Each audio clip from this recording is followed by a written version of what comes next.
12 dekabrı Ulu Öndər Heydər Əliyevin anım günü kimi böyük el məhəbbəti, minnətdarlıq hissi ilə qeyd edir.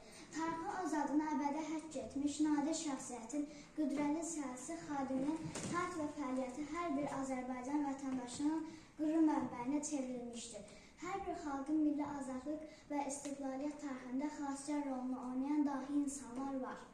Həmin dahilər öz qətiyyətləri ilə nəsib olduqları xalqa arxasınca aparıb, ən talihli məqamlarda qalib rolu oynamışlar. Azərbaycan xalqının ümumilli lideri Heydər Əliyev müasir dünya tarixinə böyük şəxsiyyət, qeyri-adi zəka, fitri istedad sahibi, müjdüç dövlət xadimi kimi düşmüşdür. Heydər Əliyevin həyat yolu özündə təcəssüm etdirən nümunəvi məktəbdir. Bugün Azərbaycan Respublikasının Prezidenti, Silahlı Qüvvələrin Ali Başkomandanı İlham Əliyev və onun yaxın silahdaşı Mehriban Əliyevanın hər bir rəhbərliyi Azərbaycanın istər daxili, istərsə də xarici siyasətdə əldə etdiyi hər bir uğur, dahi öndərin zəkasını əmanət qoyub ideyaların təntərəsidir. Uzun müddət ABŞ-nin Cleveland klinikasında müalicə olunan Heydər Əliyev 2003-cü il 12 dekabrda dünyasını dəyişir. Məhz həmin gündən 12 dekabr ümumilli lider Heydər Əliyevin anım günüdür.